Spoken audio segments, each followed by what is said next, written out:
प्रिय छात्रों, कैसे हैं आप सब। आशा करते हैं कि अच्छे होंगे और मैथ कंपटीशन क्लास से आप फ़ायदा उठा रहे होंगे। और मैथ कंपटीशन क्लास पे अगर आप लोग नए हैं तो सब्सक्राइब कर लीजिए चैनल को, कि हम जब भी नया वीडियो डालेंगे तो सबसे पहले आपके पास हमारा वीडियो जाएगा और आप वीडियो से लाभान्वित होते रहेंगे। आज हम मैट्रिक अर्थात 10वां क्लास जो बिहार बोर्ड का होता है 10वां क्लास, उसका मैथ क्लास की शुरुआत कर रहे हैं, जिसका पहला चैप्टर है वास्तविक संख्या। पहला चैप्टर है वास्तविक संख्या। वास्तविक संख्या की हम शुरुआत कर रहे हैं, लेकिन वास्तविक संख्या पढ़ना है तो सिर्फ वास्तविक संख्या नहीं पढ़ना है। संख्या में हमको 10 प्रकार पढ़ना पड़ेगा, है ना। संख्या में 10 प्रकार पढ़ना पड़ेगा और प्रत्येक संख्या को जानना पड़ेगा कि कौन सी संख्या किस प्रकार का है।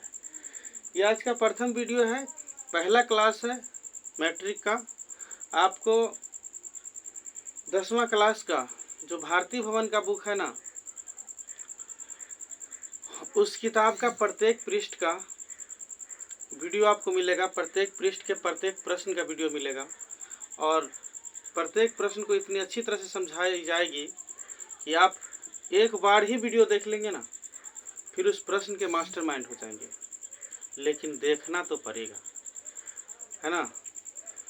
मन लगाना पड़ेगा आपको कि वीडियो देखना है। वीडियो इसलिए देखना है कि मेरे क्लास में आप आ नहीं सकेंगे। मेरा जो ऑफलाइन क्लास चलता है उसमें आप आ नहीं सकेंगे। उसका कारण है कि हम जहाँ हैं वहाँ आप नहीं हैं, काफ़ी दूर है आप, और नज़दीक भी आप हैं तो भी आप नहीं आ पाएंगे। कारण ये है, कारण क्या है अब आप ही जानते होंगे ना कि कारण क्या है। आप क्लास ज्वाइन नहीं कर सकते ऑफलाइन। कई बार हमने देखा है कि उसके कई कारण हैं कि ऑफलाइन जो मेरा क्लास है उसमें सभी विद्यार्थी को एक साथ पढ़ाया जाता है, चाहे किसी भी क्लास के स्टूडेंट क्यों न हो। और दूसरी बात यह है कि सुनने में आया है कि मेरा फ़ी थोड़ा सा ज़्यादा होता है। यहाँ जितने भी क्लासेज लगते हैं ना, उससे मेरा फ़ी कुछ अधिक होता है। मैं नहीं मानता इस बात को, लेकिन लोग ही कहते हैं, तो चलिए मान लेते हैं। अब यही सब कारण है कि आपका घर दूर हो सकता है, इसके चलते आप मेरे ऑफलाइन क्लास में नहीं आ सकेंगे, और या आपको फ़ी मेरा हार्ड लगेगा तो भी आप मेरे क्लास में नहीं आ पाएंगे। लेकिन चलिए कोई बात नहीं, आपका दूर हो या आपके पास फ़ी कम रहे या फ़ी आप मत दीजिए, ऑनलाइन क्लास आइए। ऑनलाइन क्लास में आपको प्रत्येक पृष्ठ, गणित के जितने भी पृष्ठ है, जितने भी प्रश्न है, प्रत्येक प्रश्न को क्लियर किया जाएगा और आप गणित सीखते रहेंगे। क्योंकि कि जब मैं ऑफलाइन क्लास चलाता हूँ और उसमें जो मुझे फ़ी मिलता है, मेरा उद्देश्य ये नहीं रहता है कि मैं विद्यार्थी से फ़ी लेके ही पढ़ाऊँ। मेरा पढ़ाना उद्देश्य है। फ़ी लेना तो मेरी मजबूरी है, जो मैं फ़ी लिया करता हूँ, और उसके डर से आप लोग आ नहीं पाते हैं क्लास में। और कुछ और भी बात है कि मैं थोड़ा सा कड़क बोलता हूँ। जैसे आप मैट्रिक में हैं, मैंने प्लस माइनस चेक करना शुरू कर दिया और आपको ख़राब लगता है, फिर आप क्या करते हैं कि आप फिर यहाँ नहीं आ पाते। तो आप ऑफलाइन क्लास में नहीं आ सकते हैं, कोई दिक्कत नहीं है। मेरा जो कड़क तौर तरीका है पूछने का, जिससे आप भय खाते हैं, तो फिर आप मत आइए। लेकिन ऑनलाइन क्लास पे आइए, यहाँ मैं कुछ ऐसा नहीं करूँगा और आपको ऐसा कुछ भी देखने को नहीं मिलेगा। तो ऑनलाइन क्लास पे बनिए और आप सीखते रहिए। Math competition classes for class math for matric classes Bihar board from Bharati Bhavan. आज हम वास्तविक संख्या की शुरुआत कर रहे हैं, और वास्तविक संख्या में हमने बताया है कि सिर्फ एक संख्या वास्तविक नहीं पढ़ना है, हमको 10 प्रकार की संख्या पढ़ना होगा। जिसमें पहला संख्या है प्राकृत संख्या, दूसरा है पूर्ण संख्या, तीसरा है सम संख्या, चौथा है विषम संख्या, पांचवा है भाज्य संख्या, छठा है अभाज्य संख्या, सातवां है परिमेय संख्या, आठवां है अपरिमेय संख्या, नौवां है वास्तविक संख्या, दसवां है अवास्तविक संख्या। वीडियो पर बने रहिए, आपकी जितनी भी प्रॉब्लम है ना सब आपको सोल्व हो जाएगी। आप घबराइए नहीं और अगुताइए भी नहीं, क्योंकि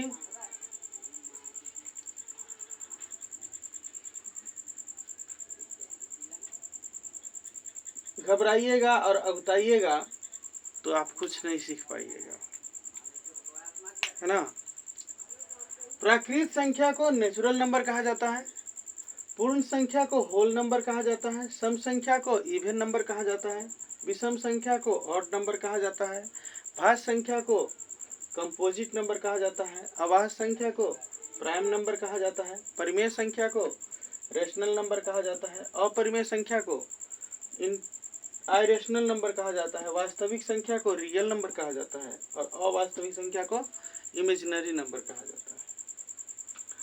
तो अब हम शुरू करते हैं कि ये 10 प्रकार की संख्या क्या क्या होते हैं। 10 प्रकार की संख्या का नाम हम जान गए हैं, बशर्ते संख्या को समझने की कोशिश करेंगे। कि प्राकृत संख्या 1 से शुरुआत करती है।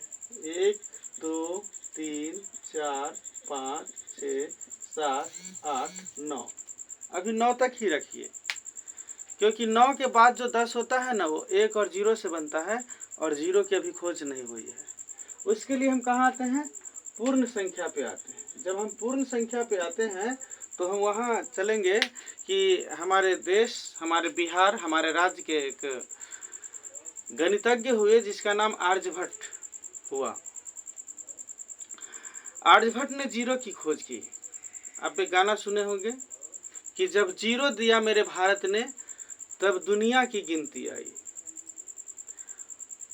जब 0 दिया मेरे भारत ने तो दुनिया की को गिनती आई। आ देता न दशमलव भारत तो यूं चांद पे जाना मुश्किल था। धरती और चांद की दूरी का अंदाजा लगाना मुश्किल था। तो बस गणित की क्लास है, गाना को हम उससे आगे नहीं ले जाना चाहेंगे, काम की बात करेंगे कि 0 अगर नहीं होता, दशमलव की खोज नहीं होती, तो जितना भी खगोल विज्ञान में आप जितना भी पढ़ते हैं ना, ग्रह वगैरह नहीं होता, पढ़ाई ही नहीं होती, जान ही नहीं पाता लोग कि किसकी दूरी कितनी है, किसकी माप क्या है। तो 0 की खोज किसने की? आर्यभट्ट ने। हुआ ऐसा कि जब 1 से 9 तक की संख्या की खोज हो गई थी तो आर्यभट्ट ने महसूस किया, आर्यभट्ट ने देखा कि मान लिया जाए कि कोई पात्र है, कोई बर्तन है और उसमें सामान रखना है, लेकिन सामान जब नहीं है उसमें रखा हुआ तो कितना सामान होगा? तो आर्यभट्ट ने कहा कि तब उसमें 0, कितना सामान होगा? 0। और एक संख्या जो 0 है इसकी खोज कर डाली आर्यभट्ट ने।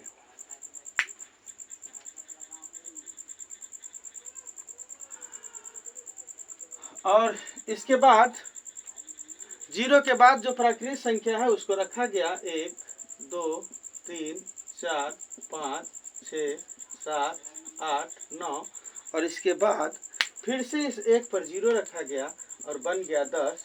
फिर 1 पर 1 रखा गया, बना 11 12 13 14 और संख्या इन्फिनिटिव हो गई।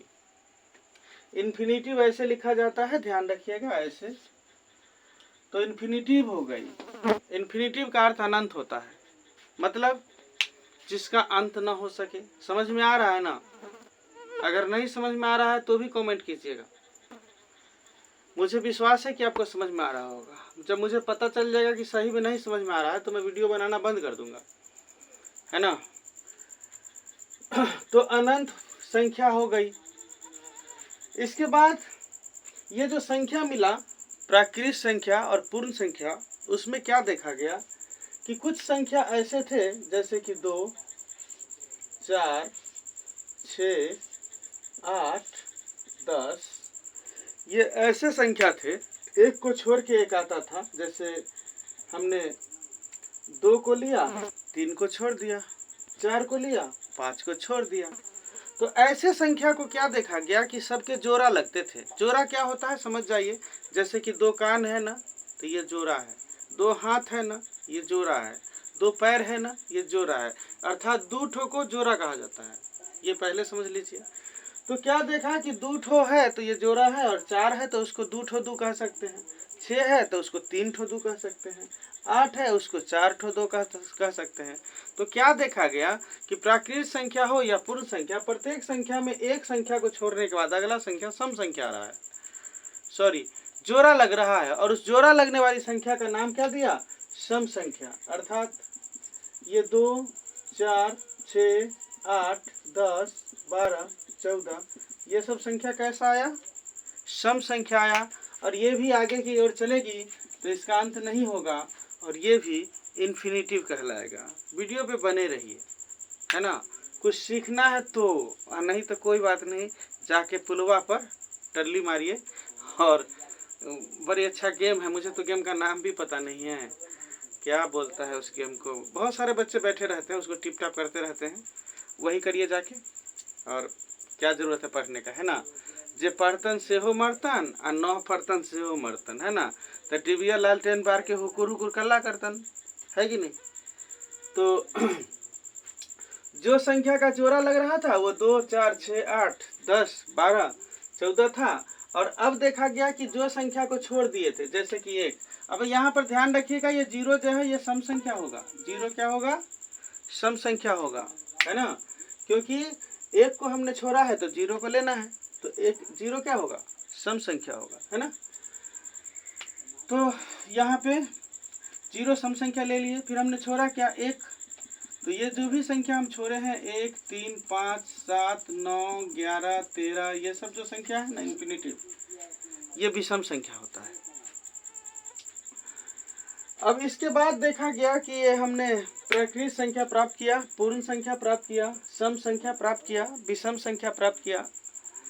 इसके बाद देखा गया कि कुछ ऐसे संख्या थे जिसमें भाग लगता है, मतलब जिसकी बंटवारा हो सकती है, कुछ ऐसे संख्या थे जिसकी बंटवारा नहीं हो सकती है। बंटवारा जानते हैं ना, भाई भाई में बंटवारा, इससे बड़ा उदाहरण कोई नहीं दे सकेगा। बंटवारा की जैसे ही चर्चा चले तो ध्यान रखिएगा कि भाई भाई में बंटवारा हो जाता है। तो यहाँ क्या क्या देखेंगे हम कि भाग लगना चाहिए। अब जैसे हम उदाहरण लेते हैं 2 में किसी संख्या से भाग लगेगा, बंटवारा तो इसका भी संभव है, 1 और 1 बंटवारा हो गया, लेकिन सिर्फ बंटवारा से काम नहीं चलेगा, भाग लगना चाहिए, अर्थात किसी दूसरे संख्या से। अब जैसे हम 2 से भाग दे रहे हैं तो 2 से भाग नहीं देना है, खुद उसी संख्या से भाग नहीं देना है, भाग देना है किसी अन्य संख्या से।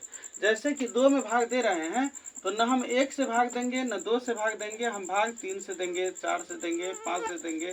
तो ऐसा क्या देखते हैं कि 2 में भाग नहीं लगता है। उसी प्रकार हम क्या देखते हैं, 3 में भाग नहीं लगता है। उसी प्रकार क्या देखते हैं, 5 में भाग नहीं लगता है। उसी प्रकार हम क्या देखते हैं, 7 में भाग नहीं लगता है, लेकिन 9 में भाग लग जाता है। 9 विषम संख्या है लेकिन भाग भी लगता है। तो जो भाग लग रहा था 9, वो संख्या हमारा क्या आया, वो हमारा भाज्य संख्या आया। जिस संख्या में भाग लग रहा है वो संख्या क्या आया, 9 से पहले भी एक संख्या आएगा, जैसे 4 में भाग लगता है तो 4 क्या है, भाज्य संख्या है। ध्यान रहे कि 1 न तो भाज्य है और न ही 1 जो है ये न तो भाज्य है और न ही तो अभाज्य है। 1 को भाज्य और अभाज्य में नहीं रखा गया है, 1 सिर्फ विषम संख्या है। इसके बाद शुरुआत होती है भाज्य संख्या का 4 से, क्योंकि 4 में भाग लगता है, 9 में भाग लगता है, 10 में भाग लगता है, 11 में भाग नहीं लगता है, तो उसको हम अभाज्य संख्या में रखेंगे। तो 12 में भाग लगता है, 13 में भाग नहीं लगता है तो वो भी हटा देंगे, वो हम अभाज्य संख्या में रखेंगे। 14 में भाग लगता है, 15 में भी भाग लगता है। मतलब भाग लगने वाली संख्या होना चाहिए। ऐसे संख्या को क्या कहते हैं, भाज्य संख्या, भले वो विषम क्यों न हो। विद्यार्थी अक्सर इसमें गड़बड़ा जाते हैं कि विषम देख करके उसे लगता है कि इसमें भाग नहीं लगेगा, ऐसा कुछ नहीं होता। जब भी विषम भी रहे अगर भाग लगता है तो वो भाज्य संख्या होता है। इसके बाद हम चलते हैं अभाज्य संख्या की ओर। अभाज्य संख्या में वे संख्या होते हैं जिसमें भाग नहीं लगता। कौन कौन होंगे, 1 तो नहीं होगा क्योंकि 1 न भाज्य है न अभाज्य है, तो क्या होगा, सबसे छोटी अभाज्य संख्या 2 होगा। विद्यार्थी यहाँ भी गलती करते हैं कि 2 को भाज्य संख्या मान लेते हैं क्योंकि उसको समझ में आता है कि यह सम संख्या है। ऐसा गलती आप लोग नहीं करेंगे। 2 सम संख्या है लेकिन वो भाज्य नहीं है, वो क्या है, अभाज्य संख्या है। 2 जो है अभाज्य संख्या है। इसके बाद क्या है, 2 के बाद क्या है, तो 3 जो है वो अभाज्य संख्या है, क्योंकि 3 में भाग नहीं लगता, 5 में भाग नहीं लगता, 7 में भाग नहीं लगता। लेकिन 9 विषम संख्या है, लेकिन उसमें भाग लग जाता है 3 से, अर्थात वो भाज्य संख्या हो जाएगा, इसमें नहीं आएगा। और 11, 13 और फिर ये संख्या इन्फिनिटिव होगा, फिर ये भी संख्या इन्फिनिटिव होगा, क्योंकि संख्या कोई भी क्यों ना हो सब इन्फिनिटिव होगा, किसी का अंत नहीं होता है। तो हमने समझा भाज्य संख्या और अभाज्य संख्या। इसके बाद हम आते हैं परिमेय संख्या में। परिमेय संख्या क्या होता है कि आप इससे ऊपर जितने भी संख्या देख रहे हैं ये परिमेय संख्या होता है। क्योंकि परिमेय संख्या का डिफिनीशन कुछ इस प्रकार का होता है कि P/Q का रूप जहां Q नॉट इक्वल टू 0, मतलब नीचे 0 नहीं होना चाहिए, नीचे 0 नहीं है, सब परिमेय संख्या है। तो क्या होगा कि जैसे में क्या होगा कि 2 है, 2 के नीचे हम 1 तो डाल सकते हैं ना, किसी का भी हर आप 1 ले सकते हैं। तो हम क्या देखते हैं, 2/1, 3/1, 4/5, सबकी सब क्या है, परिमेय संख्या है। बट्टा में जो भी आ जाए, सिर्फ नीचे 0 नहीं होना चाहिए, ध्यान रखना है, क्योंकि यहाँ हमने क्या बताया है, Q not equal to 0, Q नीचे है और वो 0 नहीं होना चाहिए। इसके बाद हम कहाँ आएंगे, अपरिमेय संख्या में। अपरिमेय संख्या में क्या ध्यान देना है कि एक वर्गमूल होता है। वर्गमूल तो आप सीखे होंगे 8वां क्लास में। अगर आप नहीं जानते हैं वर्गमूल, तो हमारे चैनल पे वर्गमूल का वीडियो बना हुआ है, आप वहां जाके देख लेंगे, सीख लेंगे। अगर फिर से सीखने का मन है तो कमेंट करेंगे, हम फिर से वीडियो बना देंगे। तो अपरिमेय संख्या में क्या ध्यान देना है कि जिसका वर्गमूल ना हो, 5 का वर्गमूल नहीं होगा। अब √4 मत बोलिएगा, √4 का वर्गमूल होता है 2 दूना 4, तो √4 हमारा परिमेय संख्या हो जाएगा। लेकिन √5 जो है अपरिमेय होगा, √7 अपरिमेय होगा, √11 अपरिमेय संख्या होगा, मतलब जिसका वर्गमूल नहीं होता है। इसके बाद वास्तविक संख्या। आप ऊपर में जितने भी संख्या देख रहे हैं ना, चाहे ये हो, चाहे ये हो, चाहे ये हो, चाहे ये हो, चाहे ये हो, सब संख्या